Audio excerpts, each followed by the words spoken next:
So, in my YouTube and TikTok videos, over your own dance. Okay. Title is Dati at Ngayon.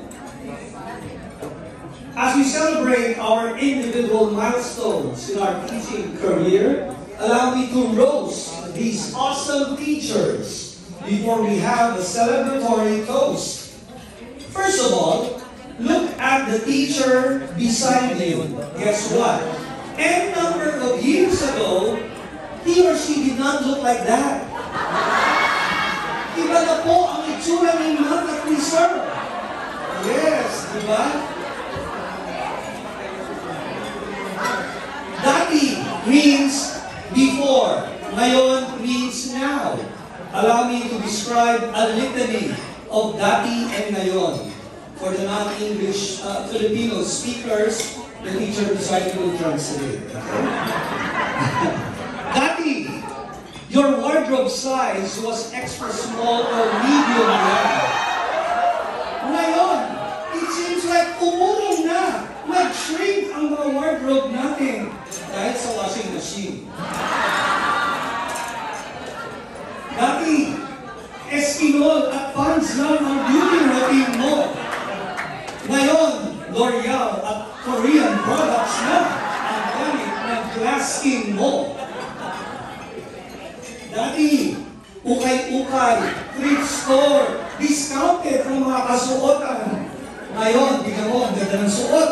Signature time, may tatak. Galing pa sa outlet stores. Dati, H-1B at Philippine passport, masaya na tayo. Pero ngayon, dual citizenship na at bumoboto pa sa dalawang bansa. Dati, McDo, Wendy's, fast food, masaya ka na, mura kasi. Ngayon, buffet-buffet na lang, fine dining, Michelin restaurants pa. Dati, your teacher's choice is care of 99-cent store. Masaya ka na nun. Malaking tipid. Ngayon, teacher's choice care of Staples, Costco, BJ, at executive member ka pa. Dati, recycled materials lang ang mga teaching aids mo. Ngayon, overnight shipping na lang from Amazon Prime. Dati, bagitong international teacher ka pa. Ngayon, teacher leader, administrator, AP, principal, Department of Education official ka na. Swerte ng Amerikano. Dati, Friendster, Yahoo Messenger, phone cards ang pag-connect mo sa Pinas. Ngayon, FB addict ka na. May Instagram ka pa, may YouTube at nakikitiktok pa. Dati, i-subway at bus ka lang. Ngayon, naka-CRV, RAV4, o naka-Tesla pa. Dati, kalag-kalag mo lang si Totoy at si Neneng sa kaman pumunta. Ngayon, nakatapos na sila at nag-aambag na sa gasto sa bahay. Alright. Dati, nagpupuyat ka pa sa paggawa ng lesson plan. Ngayon, memorize mo na, naka-archive sa Google Doc at naka-AI ka pa.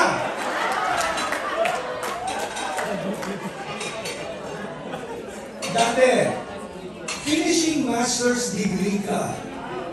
Ngayon, may MA na, may doctorate pa. Dati, naka-Nokia flip phone ka lang. Ngayon, hinihintay mo na ang iPhone 17, Samsung Galaxy 26. May pambayad na. Dati, kabado ka when you meet your pasaway na students. Excuse me. Ngayon, nakukuha na sila sa tingin at kasungitan natin.